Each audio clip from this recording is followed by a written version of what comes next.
Well, good morning. Yes, good. So, today's message is entitled St. Francis of Assisi and the Prayer He Never Wrote. In just a moment, to begin with a prayer he did write, we know for certain. This is called Prayer Before the Cross. Yes, it works. And this is the prayer that, so the story goes, Francis made up and prayed the night of his conviction, his commitment. This is what he said. Let's just start by praying it together. It's on the screen, so just follow along. Most high, glorious God, enlighten the darkness of my heart. Give me right faith, firm hope, and perfect charity. Give me, O Lord, understanding and knowledge, that I may fulfill your command. Amen. So we've just sung the prayer for peace, and we're very familiar with the words of that prayer. So today I'm going to look at it from a point of view of its literature, as a piece of literature, first of all. This gives us a common ground to launch into a deeper discussion prayer and its biblical connections and connection to the teachings and work of St. Francis. But, as I said, Francis did not write this prayer. It didn't actually appear until 1912. It appeared in an issue of a Franciscan newsletter called La Clochette, and in 1918 it came out on a prayer card, and so the rest as they say. But this is not to detract from the fact that we have this remarkable prayer. Its richness in meaning and the beauty of its words. Thinking about what we see in front of us,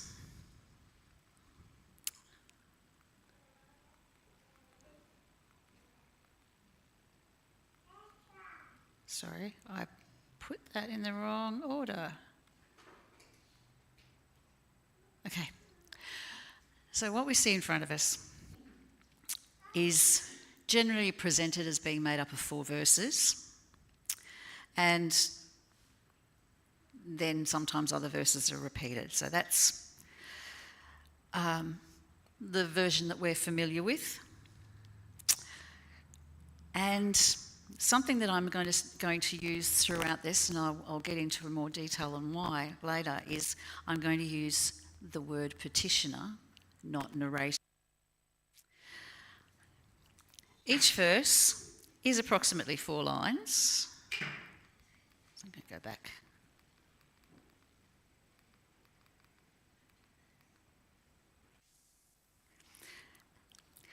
They don't rhyme, but of course they have a beautiful rhythmic structure, which is why that we can sing them so beautifully. There's a connection between the verses that gives them both the thematic harmony and, of course, that rhythmic harmony. So where do the ideas for this prayer come from? Well, Maggie just read a lot of them out. They come from the Beatitudes. Oops, gone too far. Blessed are the poor in spirit, and so on. These are a sequence of contrasting statements. Blessed are the something, for they shall. And if you overlay these Beatitudes with the prayer, you see a very strong connection. The praying, the petitioner in the prayer and also in the Beatitudes is asking to be something of an instrument of change, of restoration, of bringing love and pardon.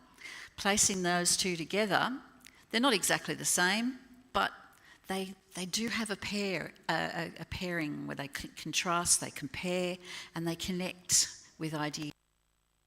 And like the prayer, the Beatitudes have quite a holistic view of our life, a picture of the hearts and actions of those living for Christ. And it's one that transcends a lot of worldly attitudes, beliefs, values, cares and relationships. They're also a call to action and form a kind of a model of discipleship. Within them, there's a call to take ownership of one's choices and to await the fulfilment of promises. And the language tells us this. It says, theirs is, or they will be, they will see, they will be called.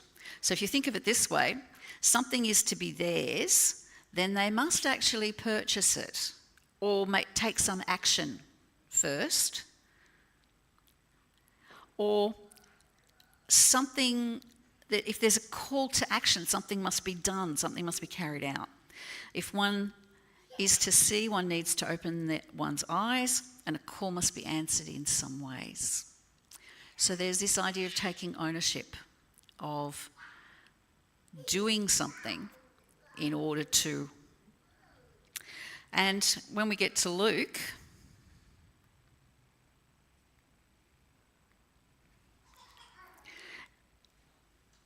it becomes even more personal because Christ looks directly at his disciples and he says to them directly and immediately, he says, you will.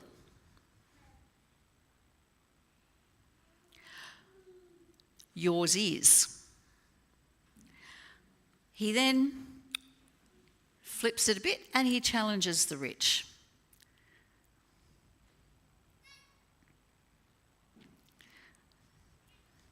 He says, woe to you.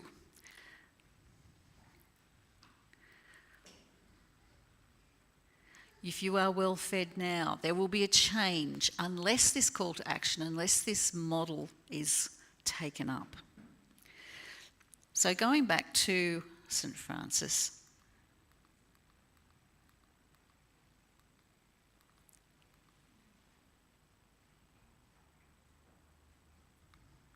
the petitioner is not just a follower, not just a basic, simple, run-of-the-mill type disciple. They're not simply saying, I would like to follow. This is going even beyond that. This is really drilling down, if you like, into the idea of the Great Commission. The petitioner wants to embody the very nature of Christ in their relationship with the world. There's a deeper petition in the words of this prayer. It's, technically we call that a subtext. You may have heard that term. There's a parallel meaning, but not directly said within the words of the texts. So by saying that they want to become an instrument,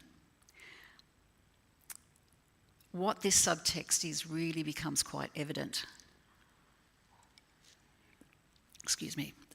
Around verse 4, it says that the petitioner also needs to experience love, to experience pardon, to be loved, to be changed, and to be restored.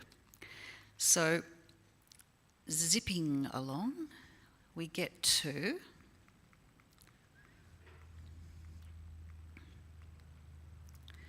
I'm sorry, because this goes a bit all over the place. The slides are a bit hard to put into good order. So this is the subtext of the prayer. Search me, O God, and know my heart. Try me and know my thoughts, to see if there be any grievous way in me, and lead me in the way everlasting. By becoming an instrument, you have to be changed. So, going back to the prayer, here we go again.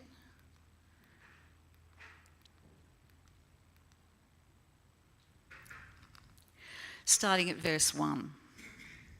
So the first line and the particular ideas of this verse are really important because they resonate across the entire prayer. So we're accustomed to singing that first line as channel of your peace. However, early editions of the prayer use instrument instead of channel. In practical terms, this has probably changed because it flows better. It's much easier to sing the word channel than it is to sing the word instrument. So, just think about, make me a channel of your peace. It's, nice and easy. Make me an instrument of your peace. You can see where I'm going there. So perhaps that's why it was changed to channel. The word instrument is actually a far stronger word, a far more powerful word. It's got more nuance and meaning, which is what goes on to affect the following verses and the kind of word choices that are made. So those two words, first of all, from a literary point of view, as I said, instrument is a much stronger word than channel, which is quite passive. A channel is generally used as a noun and a naming word, and when you think about channel, we tend to think of it as being like a creek, like a man-made creek or a naturally formed creek. We also think of the idea of a TV channel or maybe even a radio channel back in the olden days. But either way, they're one directional. A channel flows water in one direction, and it only works when it's got water in it, otherwise it's just a hole in the ground.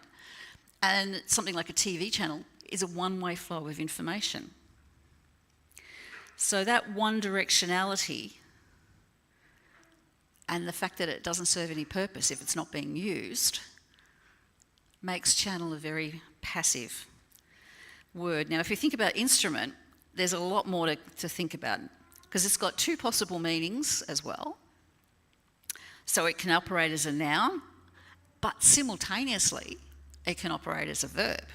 So it's a doing word as well as a naming word. So an instrument can be a tool, like a spanner or a blender. Doctors call their tools instruments. A scalpel is an instrument, so are scissors. It could also be a tool, a hammer, a nail, a wrench, whatever.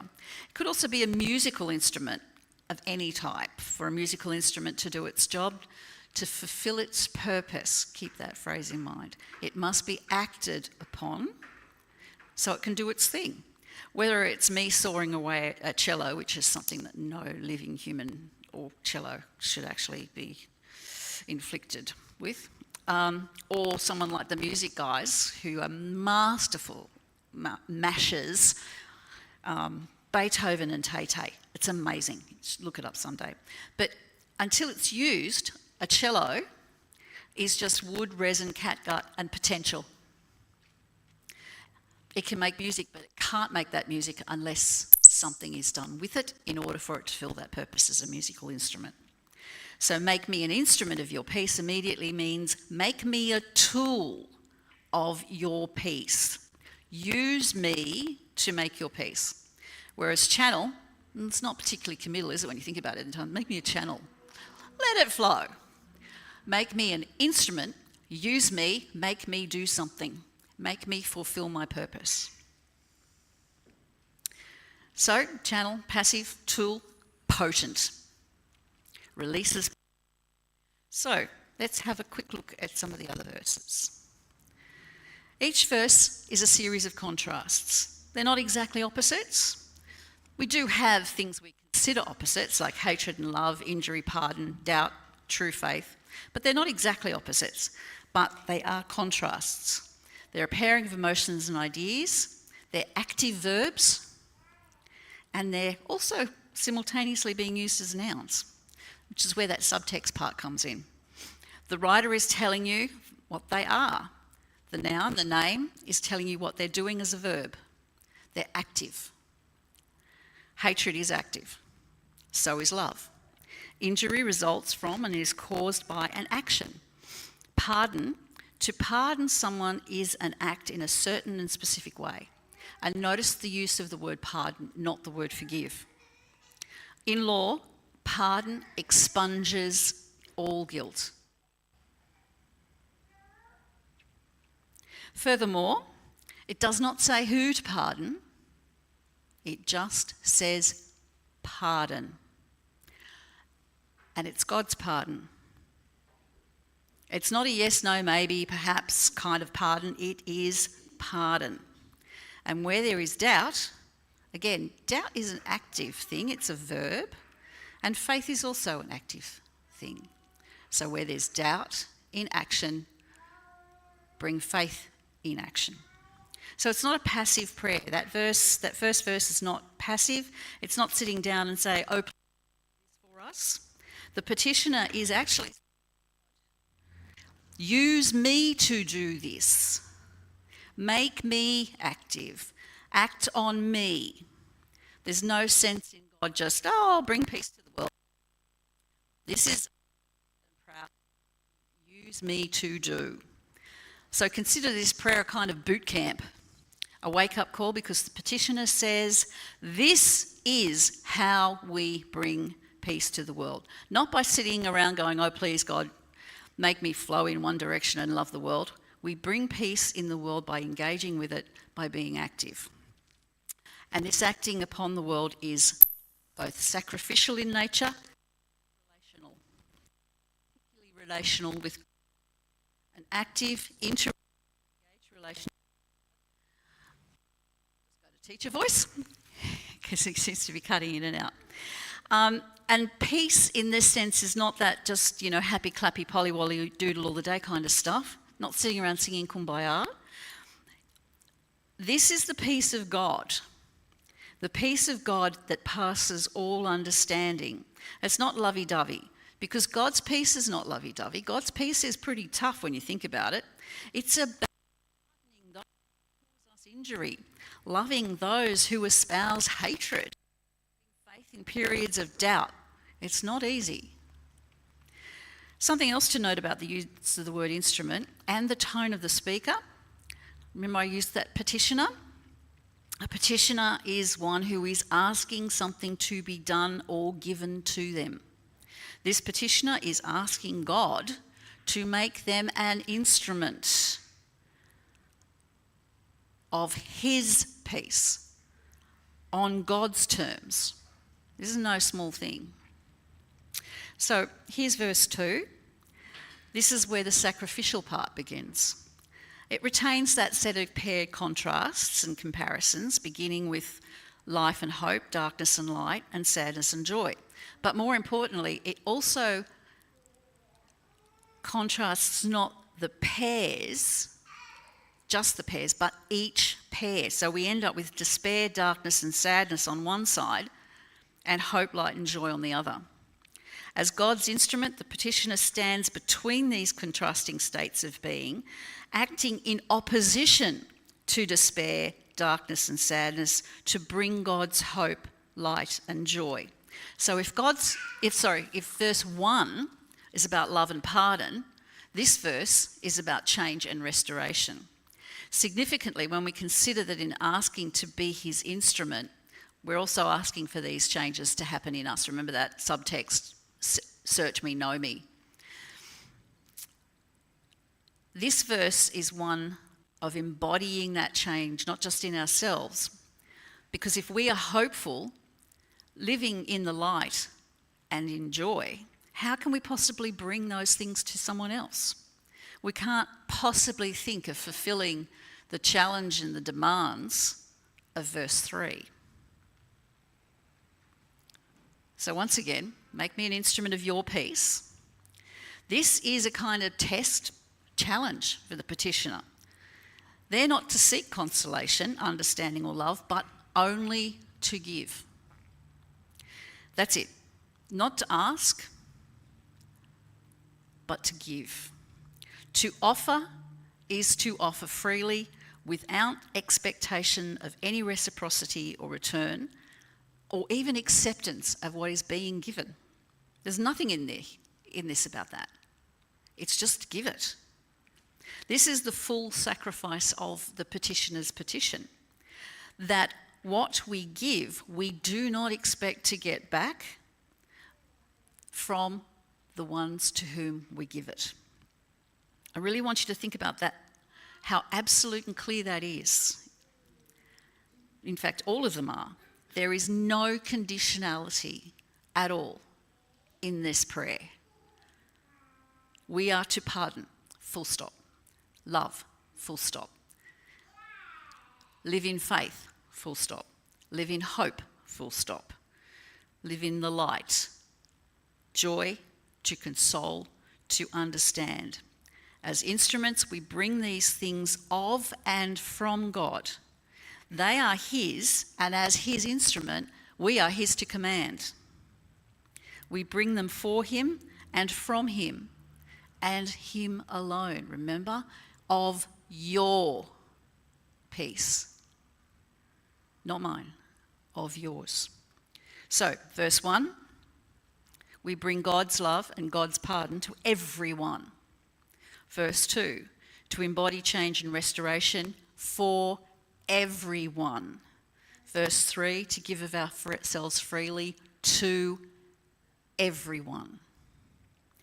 What we seek as instruments of God's peace is to console a very active and difficult action.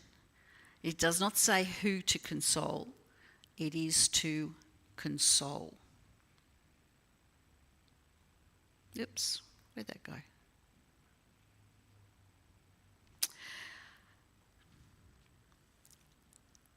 Anyone requiring consolation is to be consoled. When we go back to that first verse, it says we are to bring pardon, not to people who look like us, not to people who sound like us, not to people who believe as we do, not just to those who've been a little bit naughty, but to bring pardon. End of story. And the pardon is God's pardon. Your pardon, Lord. Not our pardon, your pardon. For all, to all. And it's the same for consolation. There's no ifs or buts as instruments. We are to console. And finally, we are to love with all our soul. And all is that key word. All our soul. Not the little bit that's sort of kind of nice. Not the little bit that's kind of, oh, you're really sweet. You're so cute. I'm gonna love you. The part of our soul that looks at someone and says, you are a person who is acting in this world in the most abhorrent possible way. I will love you with all my soul as an instrument of God's pardon and love. So when we go back and think about verse 1, make me an instrument of your peace, which is repeated. Verse 3 begins with master. Think about who a master is. Remember, we're an instrument. And we are in the hands of a master, the master. So, Master, grant me this. This is my petition. Tells us that what that instrument of peace does for others, to whom the petitioner turns in order to become the instrument. And verse 4 suggests that what we do for others will be given unto us. In pardoning, we are pardoned. In giving, we will receive. In dying, we are born to eternal life. This is God's grace to the petitioner who has become his instrument, a bringer of God's love and pardon, has embodied God's change and restoration for themselves and given to others. They have given freely to others. So there's some pretty direct associations with the words of Christ in that final verse, and that's where, again, we go back to the Beatitudes. So now that we've got a handle on how these words work, let's quickly put them together with the Bible. The Beatitudes provide us with that model of discipleship, and the prayer reminds the petitioner that this way will focus on God, and that not only will their goods and worldly status be nothing, they'll become a servant of all and will receive persecution and ostracisation.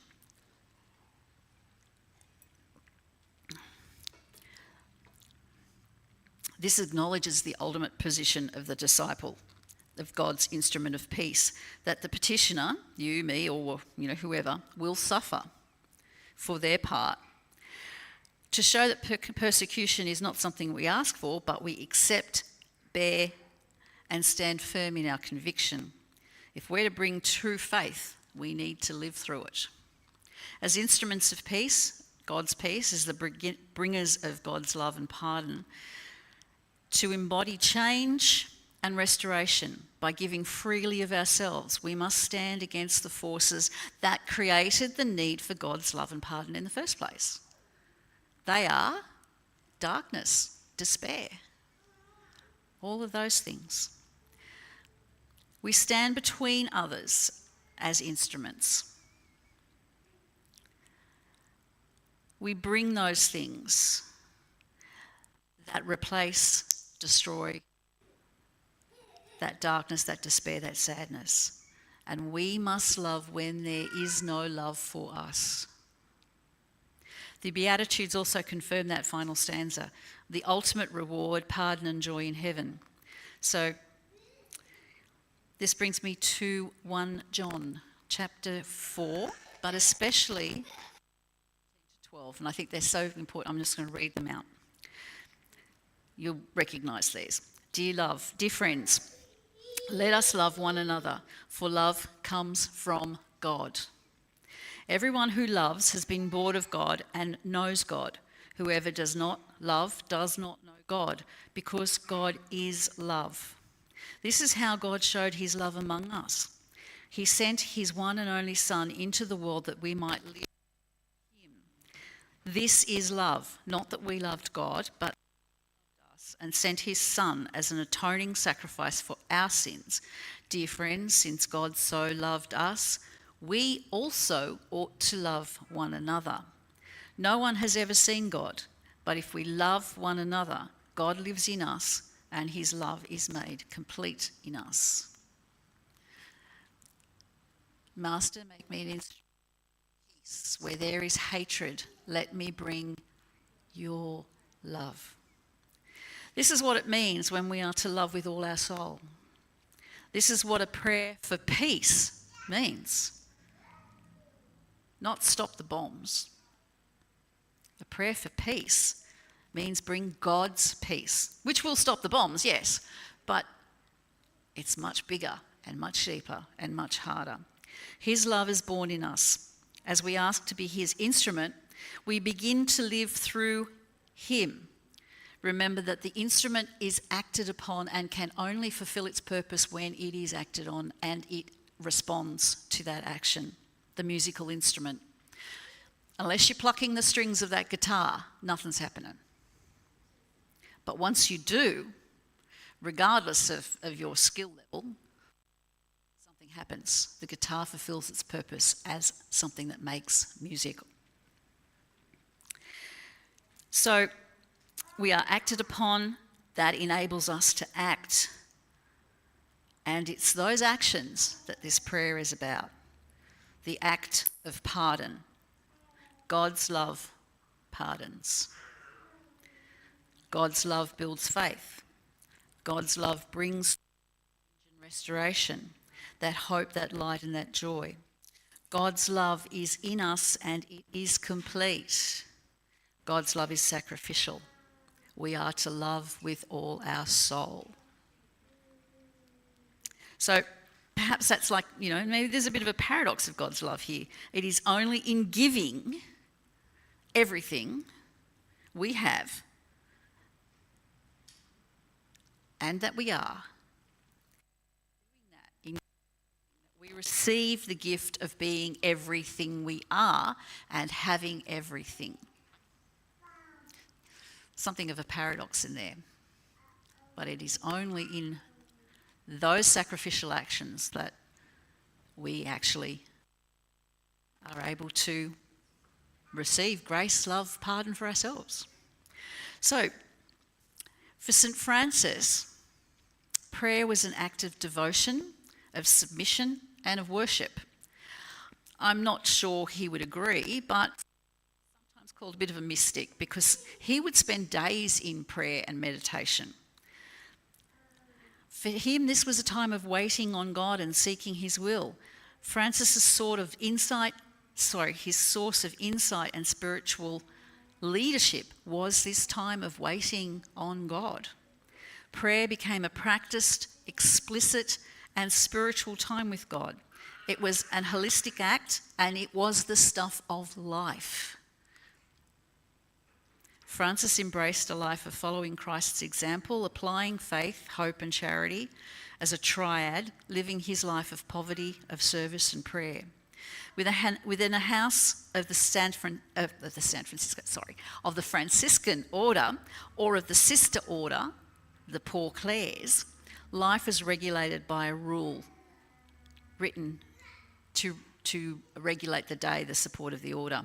And with one of these houses, there is a priority placed on prayer and service. Rather than that great silence you might be familiar with from the Benedictine rule, prayer and meditation are at the centre of community life within a Franciscan or a Clare house. So there it is. Lots more I could say, but I'm just about out of time. So the prayer of St. Francis was written by someone else. Nonetheless, it is a prayer offering a model of living as God's instrument in the world with love, change, restoration, and service at the heart. And these are the values and precepts that Francis himself held so close. So finally, Jeremiah 29, verses 12 to 14a. You will call on me and come and pray with me, and I will listen to you. You will seek me and find me. When you seek me with all your heart, I will be found by you, declares the Lord.